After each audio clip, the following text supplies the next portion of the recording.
Olá, boa noite.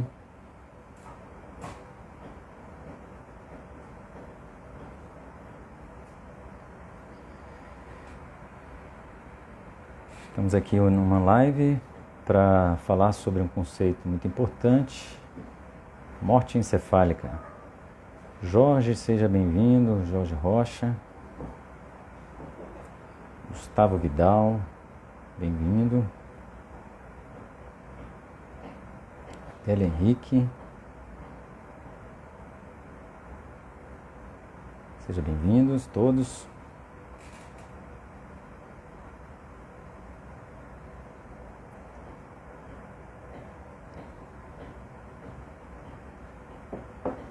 Caroline Silva, vou esperar o pessoal entrando. Sejam bem-vindos, Neurotrate.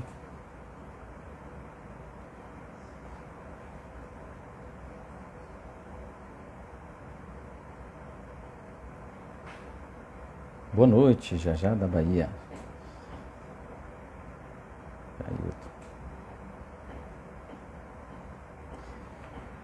Esperar o pessoal entrar aqui. A gente vai falar então sobre morte encefálica. E um assunto muito importante para que a população como um todo tenha conhecimento e possa também tirar suas dúvidas. Boa noite, Caroline. Fiquem todos à vontade para perguntarem o que quiserem, o que tiverem interesse de qualquer dúvida que surgir durante a live. Samuel, boa noite.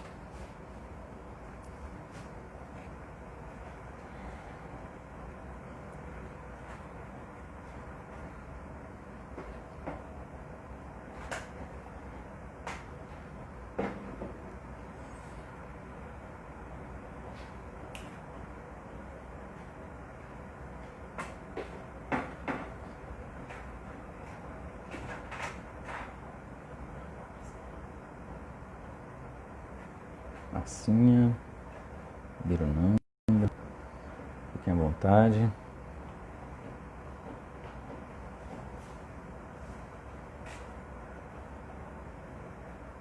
Esperando aqui o pessoal chegar. Hoje o convidado é de São Paulo, é Marcelo Calderaro. Ele é uma pessoa, boa noite, Birunanda. Ele é um neurologista, médico assistente, já foi por muito tempo do Hospital das Clínicas da Faculdade de Medicina da USP, e ele é um dos colaboradores num treinamento de morte encefálica da Academia Brasileira de Neurologia. Existe um protocolo, né, que todo médico deve executar quando há suspeita de morte encefálica, e ele ajuda nesse treinamento desse protocolo. Vocês todos estão me ouvindo? Faz um alô, assim, um ok, se estiverem me ouvindo. Se o som tá bom. Frida, boa noite, seja bem-vinda. Marta Rocha. Opa, aqui responderam que estão me ouvindo, né? Ótimo.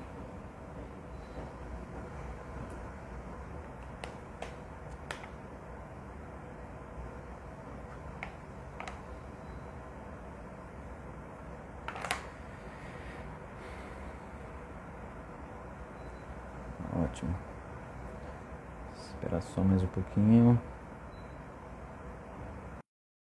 O som tá bom, né? Ok. Tá tudo ok.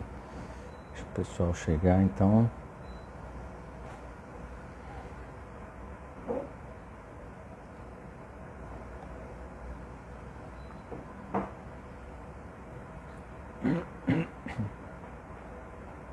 Só mais um minutinho, a gente vai começar já, tá?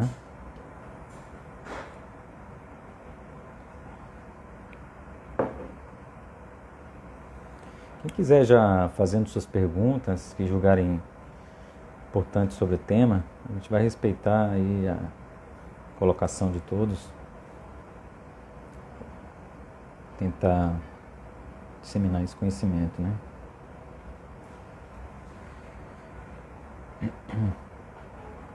gente vai falar sobre doação de órgãos, sobre o que é o conceito de morte cefálica, vai falar o que é necessário para que se tenha esse diagnóstico.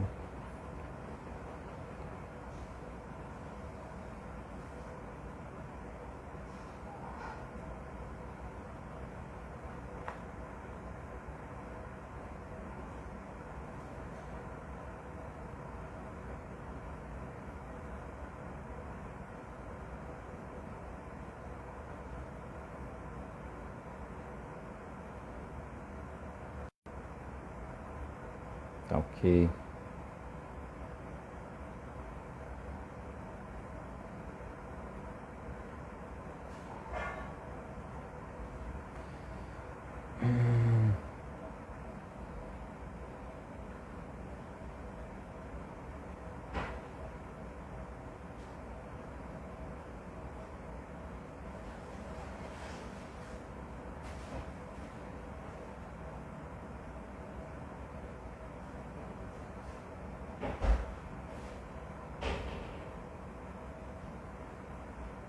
É.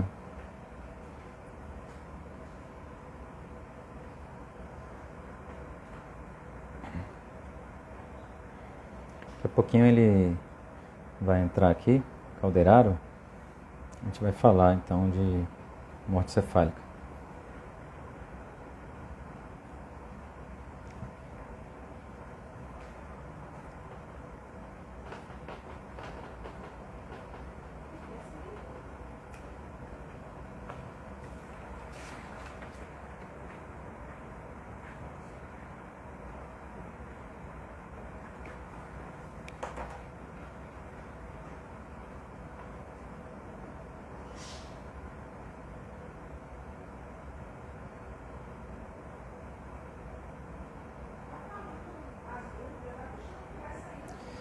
Então, gente, assim, a intenção é o que o cidadão precisa saber sobre morte cefálica, né?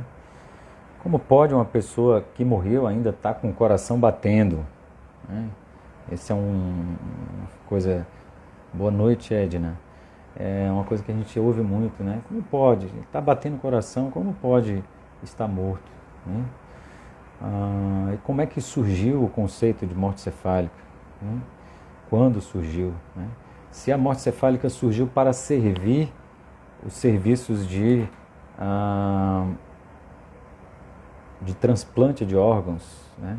Ou se é mesmo uma questão filosófica, uma questão relacionada a bens materiais da família, a imposição mesmo do limite entre a vida e a morte, uma questão mais filosófica, se morte cefálica muda conforme as civilizações, né, os países, né? A Angela colocou aqui, a doação de órgãos ainda é um fator muito difícil de ser aceito pelos familiares. Perfeito, é isso mesmo, ainda é muito difícil de ser aceito pelos familiares.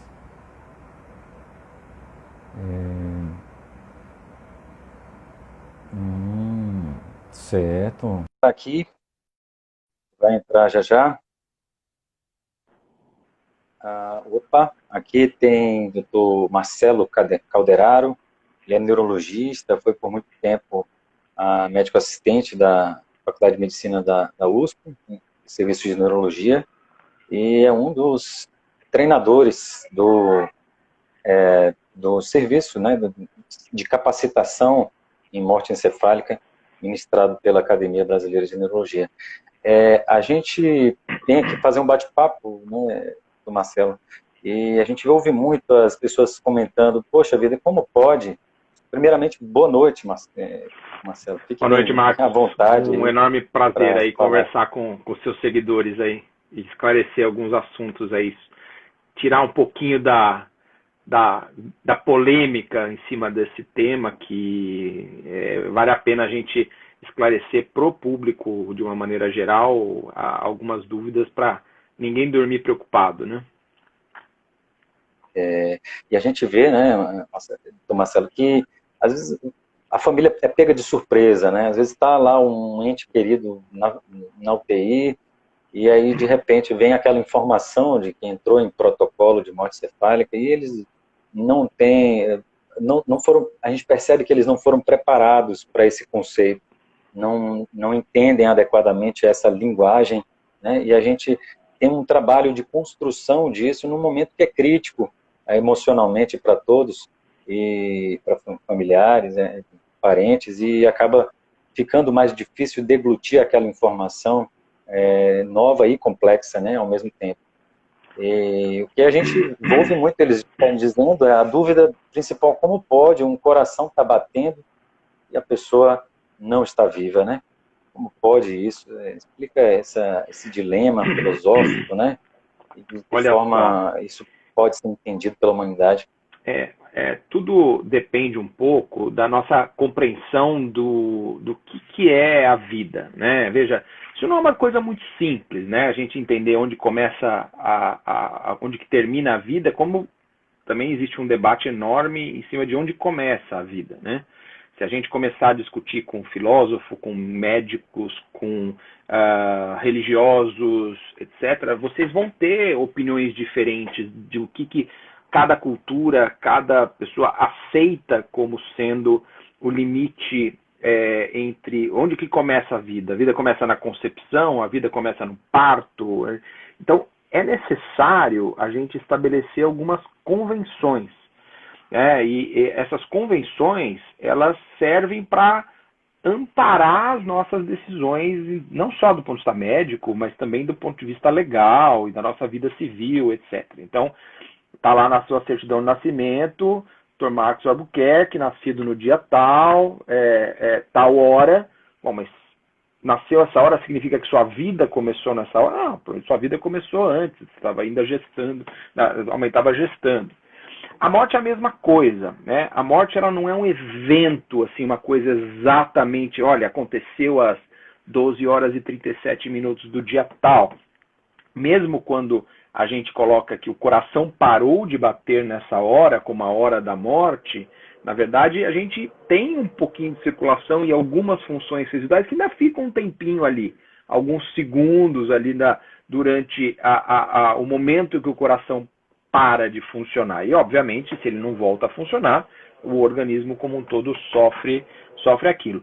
No entanto, a gente tem esse conceito da morte encefálica, ele vem pela evolução que a gente teve, não só da sociedade, mas também da medicina e do apoio que os médicos conseguem dar. Então, o que aconteceu historicamente é que lá atrás, muito tempo atrás, se a pessoa parasse de respirar, a pessoa estava morta.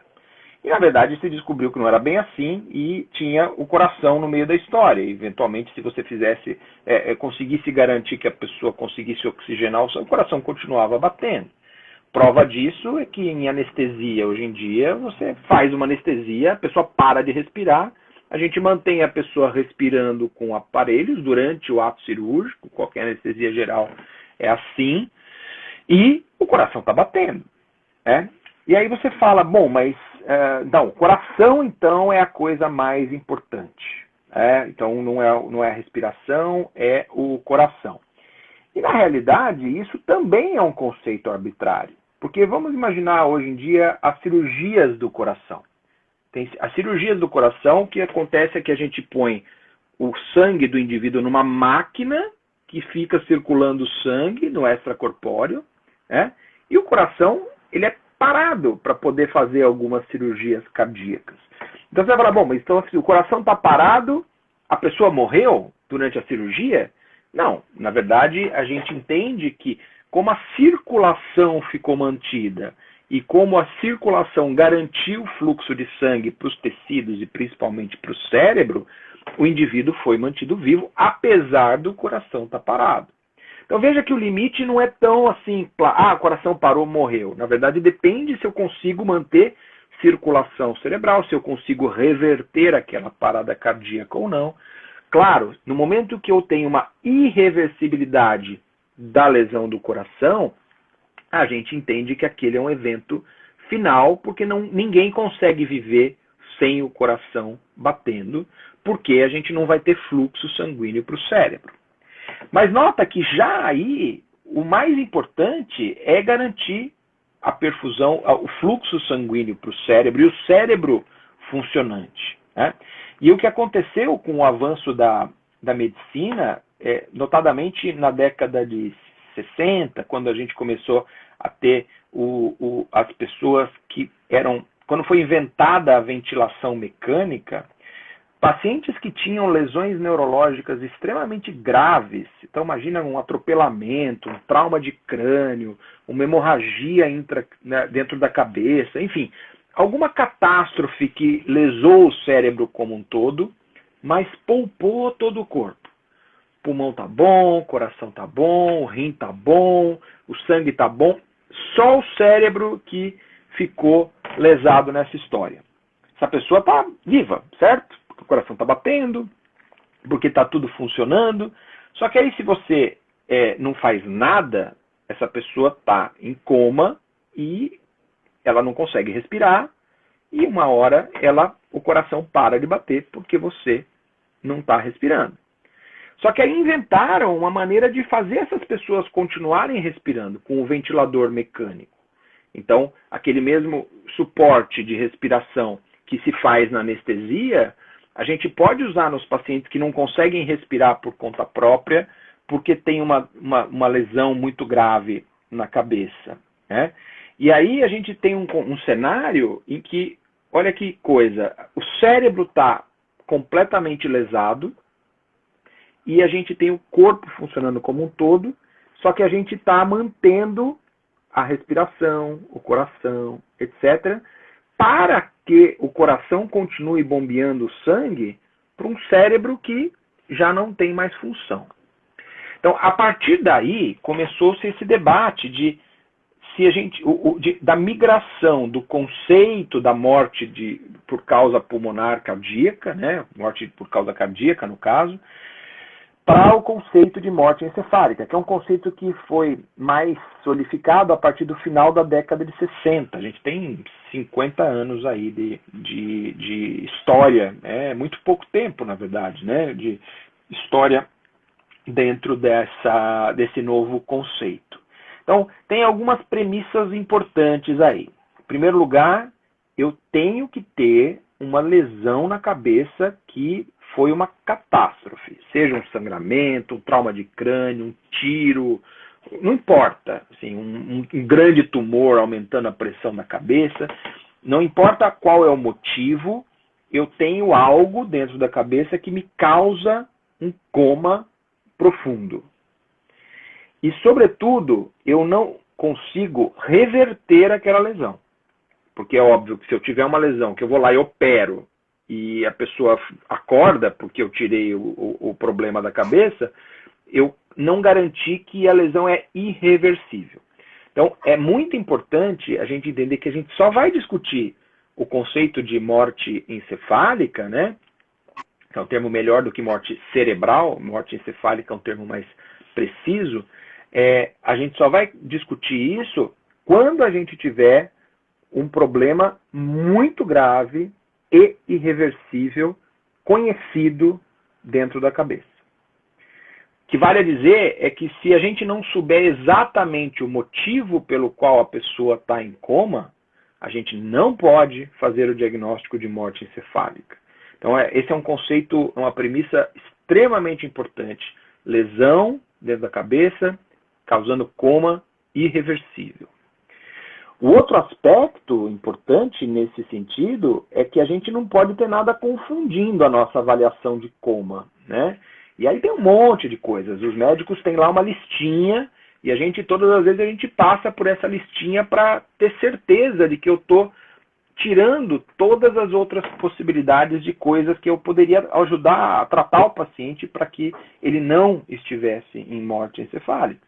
E aí eu estou falando de um monte de remédios, alguns problemas metabólicos, enfim, eu tenho lá uma lista de coisas que são técnicas, né, que os médicos estão acostumados a ver, quem está acostumado a fazer atendimento de pacientes graves nessa situação, para que a gente garanta que tudo foi feito para garantir que não tem nada que possa ser revertido.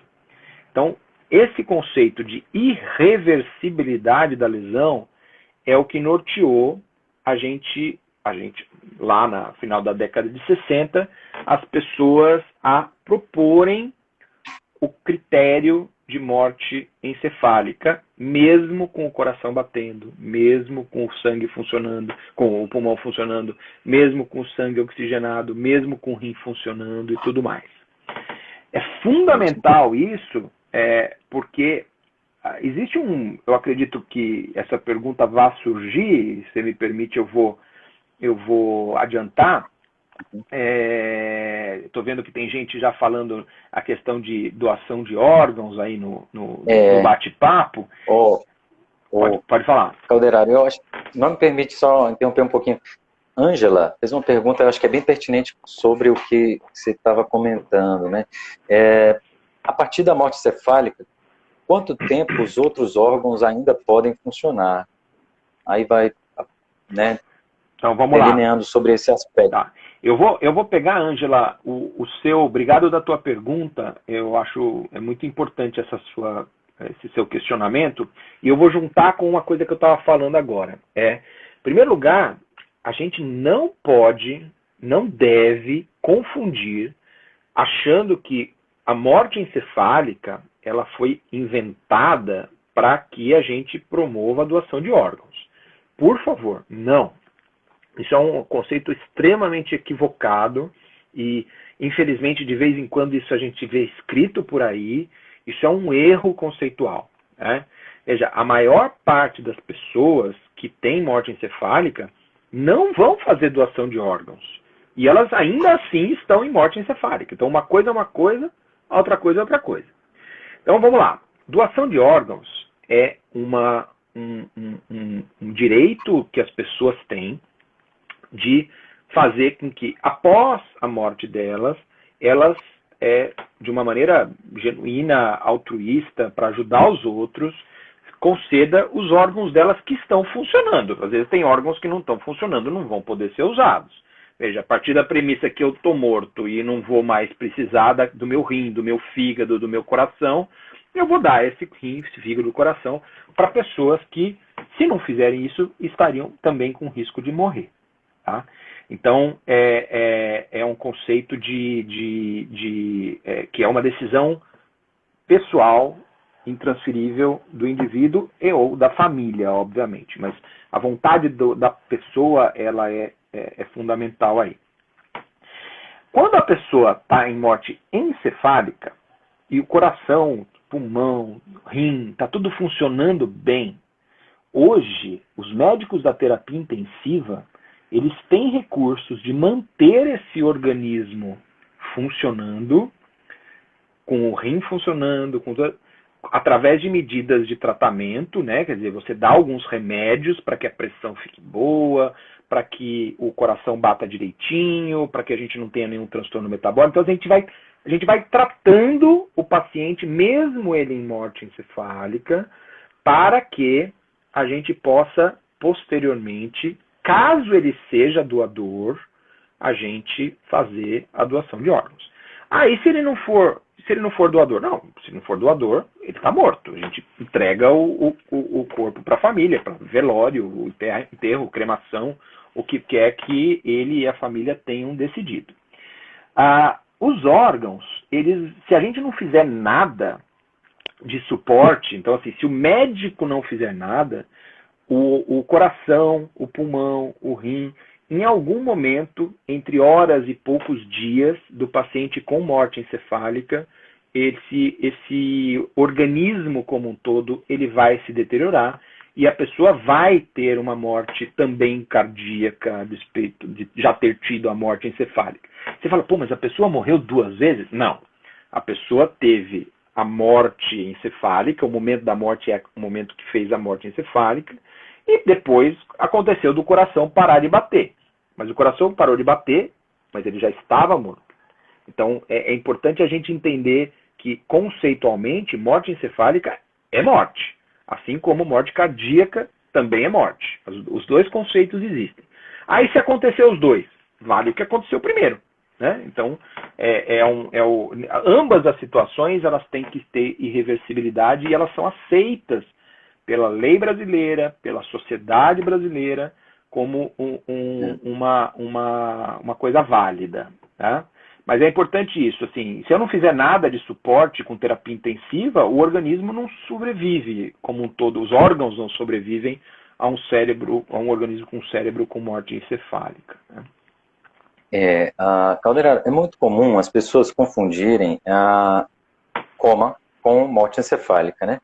E nós médicos sabemos que no protocolo de morte encefálica, o primeiro quesito o paciente está em coma responsivo, né? Ou seja, em coma que não responde a nenhum estímulo, né? E aí a gente faz os testes de todas as estruturas vitais do corpo, vitais para o funcionamento do coração, da respiração, do movimento dos olhos, enfim, tudo, para checar, como você mesmo falou agora há pouco, checar todos os critérios de inclusão, e daí, então, dizer, depois de exames complementares, conforme o protocolo brasileiro, e para dizer que ele está em morte cefálica. Então, assim, essa diferença, né, entre morte encefálica e coma, né? Os pacientes, às vezes, aqueles que estão em coma, eles podem ser submetidos a cuidados paliativos, né? Aqueles que ainda têm uma estrutura do cérebro funcionante, né? Ou seja, eles não entraram entraram no protocolo, mas saíram do protocolo. Ou seja, o médico identificou que há uma funcionalidade do cérebro, né? Ou seja, ele é passível de cuidado paliativo, um cuidado diferenciado.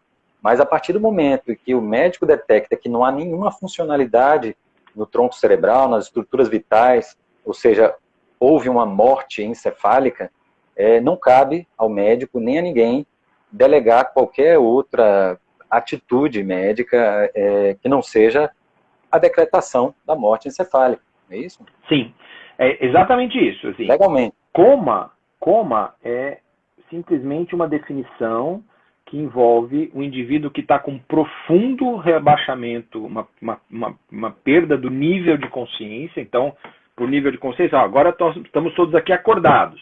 Quando você está dormindo, você está com rebaixamento de consciência, mas você não está em coma porque você é despertável. Então, algum estímulo que você faça, a pessoa acorda, e aí, portanto, você prova que ela não estava em coma, ela estava apenas dormindo, ou ela estava sonolenta, ou ela estava torporosa, ou ela estava dopada, não importa o motivo. O fato é que a gente tem reações quando a gente faz os estímulos. No caso do coma, o indivíduo não tem reação. No caso do coma mais profundo, né, o indivíduo não tem nenhuma reação. Então ele está completamente, aspas, dormindo, na verdade ele está sem capacidade de ficar acordado, e eu faço estímulos vários, sonoros, estímulos táteis, estímulos inclusive dolorosos, né? E a pessoa não responde nada, ela não está sentindo nada, ela não acorda. Tá? Existem vários níveis de coma e várias causas de coma. E aí eu não quero entrar em coisas técnicas aqui, mas os médicos têm condições de avaliar qual é o território do cérebro que está acometido, que está lesado para dar aquele coma. Então, a gente tem comas por lesões em vários lugares do sistema nervoso. O importante aqui é que a gente tenha um coma com uma lesão conhecida e irreversível. Tá? Então, para a morte encefálica. Então, coma é o conceito básico de qualquer situação em que eu tenho um profundo rebaixamento de consciência, independente de ter ou não ter algum reflexo preservado.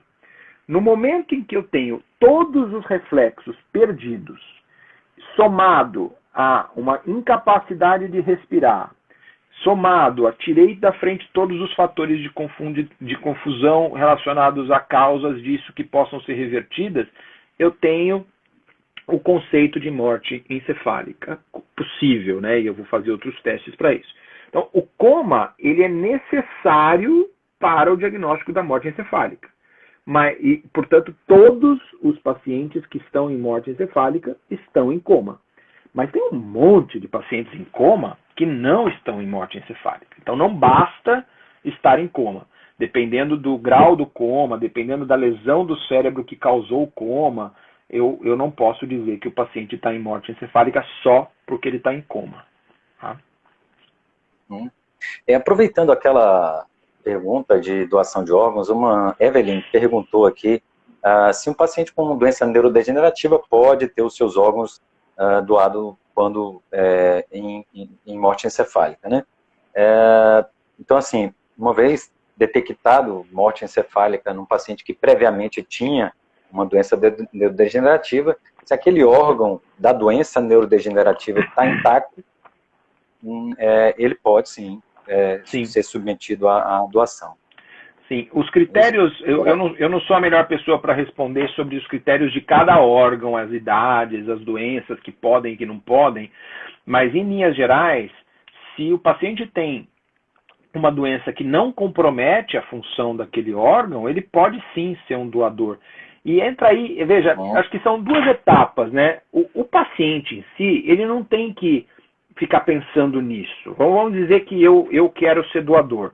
Eu não vou ser doador, mas eu tenho tal e tal e tal e tal doença, então eu não posso.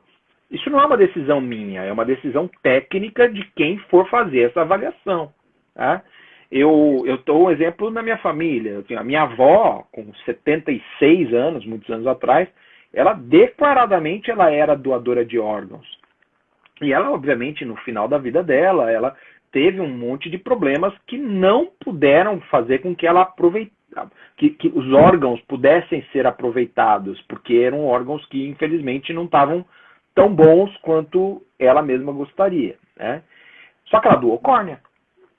Então, assim, ao paciente cabe dizer quero ou não quero, de uma maneira extremamente livre de qualquer tipo de... Ninguém vai questionar o julgamento, as crenças e tudo que a pessoa quer para dizer se é doador ou não é. Eu posso dizer, eu sou. Por quê? Porque eu acredito nisso, ponto. Mas eu não posso criticar uma pessoa que não seja, né? Mas a decisão de qual órgão que vai poder ser doado é uma decisão técnica da equipe que estiver avaliando depois do indivíduo ter autorizado ou a família ter autorizado. Né?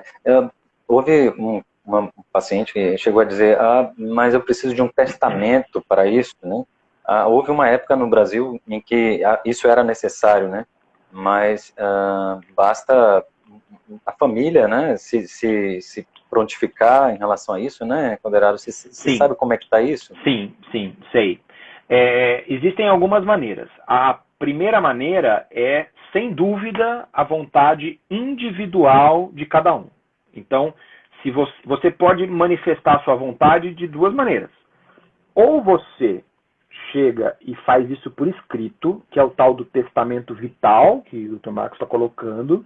Isso pode ser feito. Você vai lá, se registra em cartório e dá para o teu médico como um depositário. Né? O teu médico, olha, você está cuidando de mim, Dr. Marcos, então é o seguinte, eu gosto muito do senhor, confio muito no senhor, então, quando eu morrer, eu quero que o senhor garanta que eu sou doador de órgãos, está aqui o meu testamento vital. É obrigatório fazer isso? Não é obrigatório fazer isso. Você pode chegar para os seus familiares, para o seu cônjuge, para os seus filhos, para quem quiser, e falar assim, olha, eu acho muito legal essa coisa de doação de órgãos. No dia que eu morrer, espero que seja muito para frente, mas se eu puder, eu quero ser doador de órgãos. E aí a sua família será sua representante nesse momento. Você, obviamente, não vai poder falar, porque você estará em morte encefálica, mas você pode delegar em vida o direito da sua família a falar isso para você. Aí você vai falar, não, mas eu tenho 3 filhos. Eu tenho um filho que eu tenho certeza que vai respeitar a minha vontade, mas eu tenho um outro que eu tenho dúvidas. Tudo bem, você pode fazer o testamento vital, porque aí você garante a tua vontade. E isso é uma coisa oficial, etc.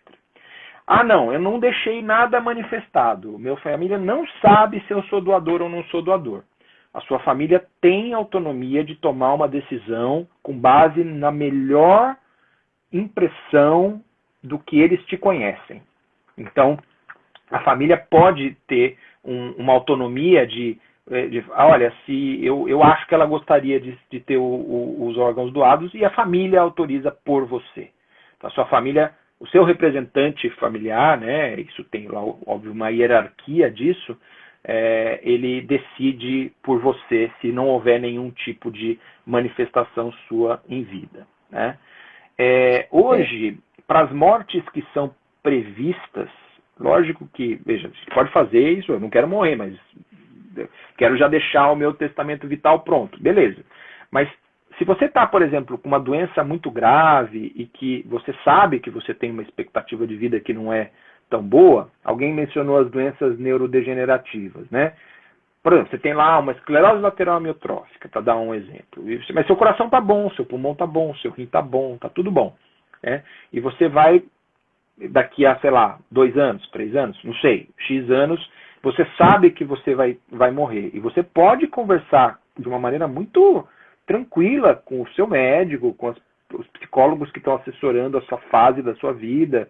Isso é o que a gente chama de suporte paliativo, né? Assim, a pessoa ter esse conforto de poder, inclusive, tomar decisões sobre o que querem, o que ela quer depois, né?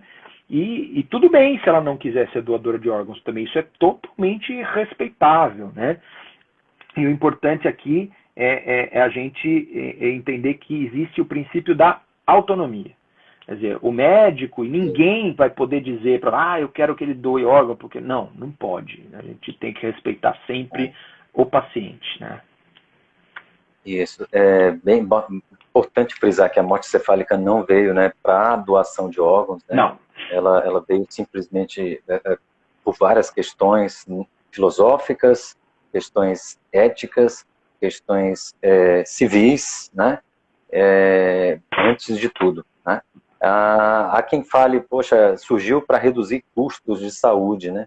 A gente também ouve isso. Isso é também uma inverdade, isso não, né? Existe uma intriga da posição, vamos dizer assim. De maneira nenhuma, não é isso. Tanto isso não é verdade que a maior parte dos pacientes que estão em morte encefálica, eles não estão sendo doadores de órgãos. A maior parte não será doador de órgãos.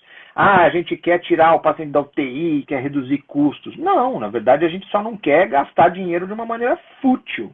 Veja, porque no final, assim, sendo assim, muito duro com as palavras, e por favor relevem as palavras do que eu vou dizer, mas de uma maneira muito crua, quando a gente tem um paciente em morte encefálica sendo cuidado numa UTI e ele não vai ser doador, na verdade, de órgãos, na verdade a gente está pegando um cadáver e cuidando do cadáver na UTI.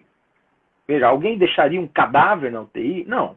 Então, se o paciente está em morte encefálica e ele não é um doador de órgãos, que aqueles órgãos vão garantir que aquilo tenha alguma vida ali a ser passada para uma outra pessoa, no momento em que ele não vai ter isso, ele é um cadáver. E você entrega o corpo para a família velar, para a família ter lá suas preces de acordo com as suas crenças, e aí decidir se vai ser enterrado, se vai ser cremado, o que quer que seja, de acordo com a vontade individual. Então... aproveitando a questão ainda voltando sobre central de transplante, é importante frisar que o médico que faz o exame, ele não pode ter nenhuma relação com a central de transplante, né? E isso é uma questão ética que deve e é respeitada em todo o território nacional. Isso é lei, e isso, na verdade, como todo o processo, ele é organizado, muito bem organizado, por sinal, com as centrais de transplante, nenhum profissional envolvido em transplantar órgãos pode estar envolvido no cuidado do paciente que está com suspeita de morte encefálica. E isso está aí de propósito, para garantir que não exista nenhum conflito de interesses, né? Vamos imaginar uma situação aqui uma caricatura. Eu sou um médico que estou cuidando de um paciente que precisa de um fígado para poder sobreviver. Mas também estou cuidando de um paciente que tem o fígado para dar para aquele paciente. Então eu, médico, vou tomar a decisão de não cuidar daquele para poder dar o fígado para... Não se pode fazer isso. Então, para tirar qualquer dúvida de que isso possa acontecer, o Conselho Federal de Medicina decidiu separar por completo. O médico que está cuidando do paciente e da suspeita de morte encefálica, ele cuida deste paciente. O médico que está cuidando do transplante para os órgãos é outra equipe. Essas pessoas não têm nada a ver uma com a outra. Exatamente para dar esse tipo de segurança. E se você me permite, Marcos, eu acho que tem uma mensagem importante aqui, aproveitando essa deixa. O Brasil hoje tem um dos protocolos de morte encefálica mais seguros do mundo. Houve, talvez o mais seguro, houve uma decisão do Conselho Federal de Medicina da gente ser extremamente conservador nos critérios. Então a gente precisa de 2 médicos diferentes para fazer 2 provas, a gente precisa de um intervalo entre uma prova e outra, a gente precisa fazer um exame para provar que não tem fluxo de sangue na cabeça, ou que a atividade elétrica da cabeça não está funcionando, não tem metabolismo mais do cérebro. A gente tem um monte de coisas que todas têm que estar presentes. Em alguns países do mundo, a lei permite que não seja assim. Eu não preciso fazer o exame complementar, basta o exame clínico. O Brasil não. O Brasil pecou por excesso, vamos dizer assim. Para quê? Para garantir a nossa segurança. Nossa, minha, Dr. Marcos, de todo mundo que está aqui assistindo. Porque ninguém quer e ninguém pode acreditar que qualquer paciente que esteja chamado de morte encefálica, que eventualmente eu vou tirar o pulmão, o coração para fazer uma doação, essa pessoa estava viva e eu tirei o órgão de um indivíduo vivo. Não, de maneira nenhuma. Isso. Então, para dar esta segurança, esse nível de segurança para a sociedade, é que o Conselho Federal de Medicina estabeleceu essas regras e a necessidade de que o médico que está sendo responsável por fazer essa avaliação, ele tenha um treinamento intenso e bom o suficiente para poder ter uma opinião tecnicamente validada. E mais, não só 2 médicos, precisa 2 médicos diferentes chegarem à mesma conclusão de que esse paciente está em morte encefálica e esses 2 médicos serem treinados com esses critérios do Conselho Federal de Medicina para dar segurança. Perfeito. E aí a gente vem com a informação de que não se tem notícia de nenhuma falha nesse protocolo no Brasil. Nunca houve, né? Aí alguém vai falar, mas eu olhei lá no Google e tem lá, se vocês derem um Google, vocês vão achar, fulano em tal lugar acordou, estava em morte encefálica e acordou. Veja, o Conselho Federal de Medicina foi investigar todos os casos de suspeita de alguma coisa que deu errado. E em todos os casos, 100%, havia algo errado na avaliação.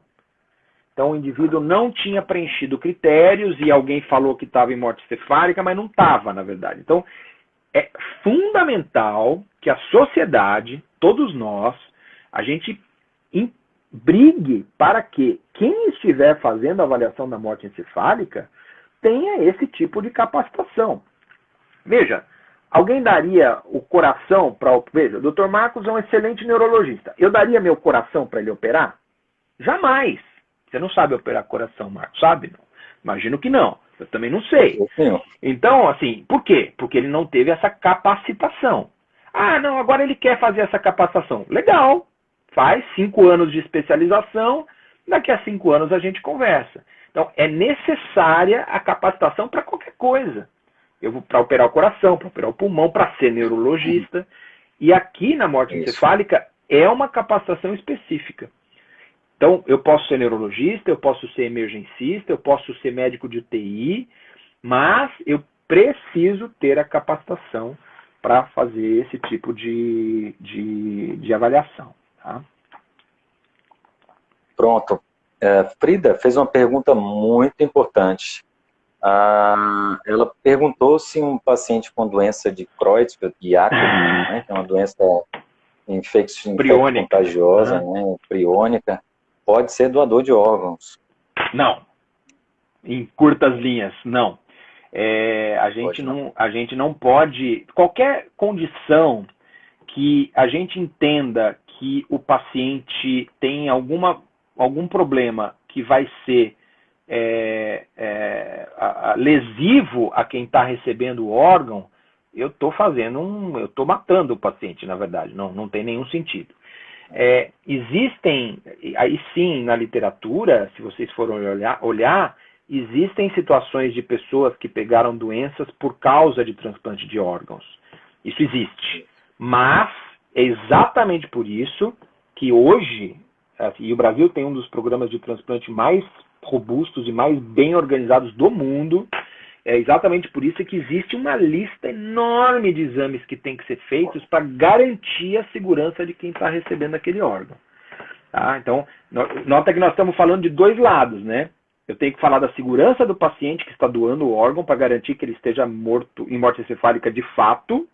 Tem todo um monte de coisas que tem que ser feitas para a segurança da sociedade e também segurança de quem está recebendo esses órgãos desse paciente. Né? É tudo no sistema público, para a gente evitar que você tenha qualquer tipo de... eu quero comprar. Isso é outra coisa, né? Que às vezes aparece, eu tenho dinheiro. De órgãos, né? Não, no Brasil isso não acontece, né? Não tem a mínima condição. Isso é muito comum a gente ouvir, né? Não vou doar, porque vai que entra no tráfico de órgãos. Eu já ouvi falar, enfim. Lendas urbanas. No Brasil, isso não é verdade. A gente tem um mau hábito, assim, por questões da nossa história, de uma maneira geral, de falar mal do Brasil, né? O Brasil faz tudo errado, o Brasil é isso, o Brasil é aquilo. A gente fala mal do governo, a gente fala mal das pessoas. No caso, especificamente, da avaliação da morte encefálica e do programa de transplante, o Brasil é um dos melhores do mundo nisso daí. Tem um programa muito sólido, né? Isso. Bom, uma pergunta muito comum, né? As pessoas familiares querem saber se pode acompanhar um paciente, a execução do protocolo, né? É perfeitamente plausível e é até bom que acompanhe, né? Para perceber os sinais de reatividade ou que eventualmente o paciente teve reatividade, né? Enfim, para constatar conosco, né? Sim. Médico assistente. Não é obrigatório. Os requisitos. Não é obrigatório, mas é um direito das pessoas fazer isso. E é por isso que a gente sempre... existe uma recomendação de a gente... Não é que eu vou comunicar à família que o paciente está em morte encefálica. Não. Todos os dias eu tenho que dar notícias do caso, etc. E eu falo, olha, infelizmente a evolução está indo grave, é possível que a gente evolua para morte encefálica e a gente, se chegar a essa suspeita, nós faremos alguns testes para comprovar isso com certeza. Então, a gente anuncia para a família, da mesma maneira que a gente anunciaria, olha, ele está com uma infecção na barriga, e vamos ver como é que ele fica de hoje para amanhã, mas se não estiver bem, amanhã a gente vai ter que operar a barriga. Eu não chego avisando, olha, eu tive que operar a barriga ontem. Mas como assim? Na verdade, isso é uma coisa da comunicação do médico, da equipe médica com a família, de qualquer jeito, né? Então, a família tem sim o direito a essa informação e tem sim o direito, se quiser, de acompanhar. Nem todo mundo está preparado para isso. Aí é uma coisa que você vai ter que ver no caso a caso, né? Você tem que ter a segurança também do paciente, do acompanhante. Então, é um ambiente que, enfim, pode ter um monte de emoções ali envolvidas e o médico, nesse momento, ele está cuidando do paciente. Ele também tem que garantir que a pessoa que está do lado não vai precisar, não vai ter um colapso qualquer. Então, o médico tem que zelar pelo bem-estar desta pessoa também. Então, acontece, às vezes, de haver uma recomendação de, olha, eu prefiro que a senhora não acompanhe por causa de... É um direito do paciente, do familiar, acompanhar se ele assim quiser, tá? Certo. Aí, bom, tem alguns requisitos, né, que a gente usa, como a gente comentou aqui, para definir a morte cefálica. Um deles, bom, é a causa, né, uma catástrofe neurológica, como você bem falou, né? E aí a gente poderia dizer quais são as situações neurológicas que causam AVC, como, por exemplo, um AVC grande, um tumor grande, né, um sangramento grande, né? Uma facada na cabeça, um tiro na cabeça, esse tipo de coisa, né? E aí, bom, o segundo quesito seria as medicações, como o Dr. Calderaro falou, né? A gente requerer que as medicações já não estão no corpo fazendo efeito que simule a morte cefálica, né? E garantia de que esses remédios não estão aí circulando, né? Ver também a temperatura do corpo, né? Muito comum isso, às vezes a temperatura muito baixa, não aqui no Brasil, mas em países nórdicos, a gente tem esses relatos de que o paciente com temperatura muito baixa, né, poder simular a morte cefálica. A oximetria baixa também, o sódio, enfim, não é isso? Alguns requisitos que a gente Sim. usa só para o pessoal estar mais ou menos são os tais, pressão são muito tais baixa. fatores de confusão e pré-requisitos, né? Assim, a pessoa tem que ter tudo certinho para você poder garantir, né? E eu vou dar um exemplo. Todo mundo que tiver com anestesia geral, fazendo uma cirurgia da vesícula, fazendo qualquer cirurgia bobeira, estará com um exame neurológico compatível com morte encefálica. Fala, mas o paciente está morto? Não, porque a causa disso é uma anestesia. É uma causa que não tem lesão cerebral nenhuma. É um remédio. Eu vou lá, tiro o remédio, a pessoa que está com o cérebro bom. Então, não é isso. Não basta o exame. Não basta o exame neurológico estar compatível com um exame de perda de funções cerebrais. Porque a perda de função cerebral pode ser por uma causa reversível. E aí é que entram esses fatores de confusão que a gente tem que ir lá, um por um, e garantir que nada daquilo está acontecendo.